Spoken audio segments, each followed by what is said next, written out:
Morning student, जय स्वामीनारायण। आज का सुविचार है, मनुष्य की सही पहचान उसके गुणों से होती है, ना कि उसके रंग रूप से। सही बात है।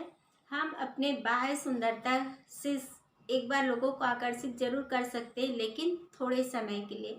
लेकिन हम अपने अंदर के गुणों से, अपने अंदर की अच्छाइयों से बरसों तक दूसरे के दिलों में राज कर सकते हैं। इस सुविचार का यही आशय है कि हमें अपने रंग रूप से ज़्यादा अपने गुणों को विकास करना चाहिए। आइए आज नया लेसन स्टार्ट कर रहे हैं। लेसन नंबर 5, हिंद देश के निवासी। जैसे पाठ के नाम से आपको पता चल रहा है कि हिंद देश के निवासी मतलब देश के ऊपर भक्ति काव्य है। ये देश के ऊपर बहुत अच्छा सा पोयम है, मैं आगे आपको पढ़ के सुनाऊंगी। इसमें है विविधता में एकता, हमारे देश की विशेषता है। विविध रंग रूप वाले होते हैं, विभिन्न धर्म और जाति के लोग रहते हैं, फिर भी हम सब में एक समानता है, वो है एकता। हम मिलजुल कर रहते हैं, कहीं पर भी किसी चीज़ में भेदभाव नहीं है। के बाद है विकास और शक्ति की परिचायक है। जब हम में एकता होगी तभी हम अपने देश का विकास कर पाएंगे। यही विशेषता इस कविता में बताया गया है। मैं पढ़ के आपको सुना रही हूँ, ध्यान से सुनिएगा। उसके बाद मैं आपको अगले पाठ में इस काव्य की व्याख्या भी समझाऊंगी और लिखकर भी PDF से हम सेंड करेंगे। ध्यान से देखिए, चित्र में जैसे दिखाया गया है, यहाँ पे भारत माता बनी हुई है, यहाँ पे पैराग्राफ है और भारत माता में विभिन्न धर्म और जाति के लोग रहते हैं। तो आइए मैं आपको पढ़कर सुनाती हूँ। हिंद देश के निवासी सभी जन एक हैं, रंग रूप वेश भाषा चाहे अनेक हैं। बेला गुलाब जूही चंपा चमेली, प्यारे प्यारे फूल गूथे माला में एक हैं। कोयल की कूक न्यारी, पपीहे की टेक प्यारी, गा रही तराना बुलबुल, राग मगर एक है। गंगा यमुना ब्रह्मपुत्र कृष्णा कावेरी, जाके मिल गई सागर में, हुई सब एक है।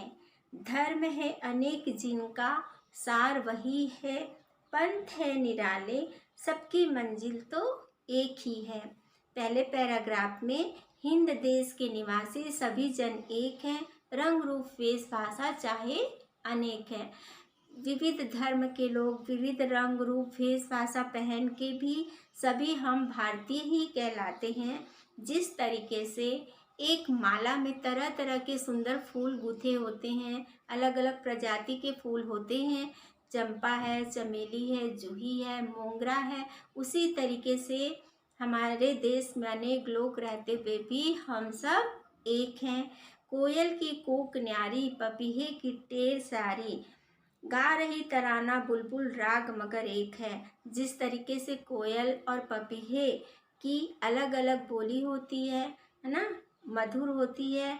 गा रही तराना बुलबुल, और बुलबुल चिड़िया भी तराना गाती है, मतलब चिड़िया के अलग अलग आवाज़ें होती हैं, अलग अलग सुर होते हैं, फिर भी उनका एक ही राग होता है।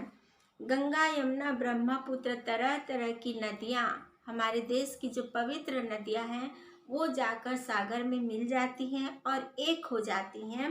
धर्म है अनेक, सार वही है। और अनेक धर्म के लोग भारत में, हिंदू हैं, मुस्लिम हैं, सिख है, ईसाई हैं और बहुत सारे धर्म के लोग रहते हैं, लेकिन उनका सिर्फ एक ही उद्देश्य होता है कि हम अपने जीवन में सही राह पर चलें, लोगों को अच्छा उपदेश दें। इसी वजह से सब भारतीयों में एकता बनी है। पंथ है निराले, सबकी मंजिल तो एक है। अलग अलग रास्ते हैं, अलग अलग व्यवसाय है, अलग अलग नौकरी है, सब कुछ है, लेकिन फिर भी हम अंत में जाकर एक हो जाते हैं और हम सब साथ में कहते हैं, गर्व से कहते हैं कि हम सब भारतीय हैं। तो इस पाठ की यही विशेषता है कि ये देशभक्ति काव्य है।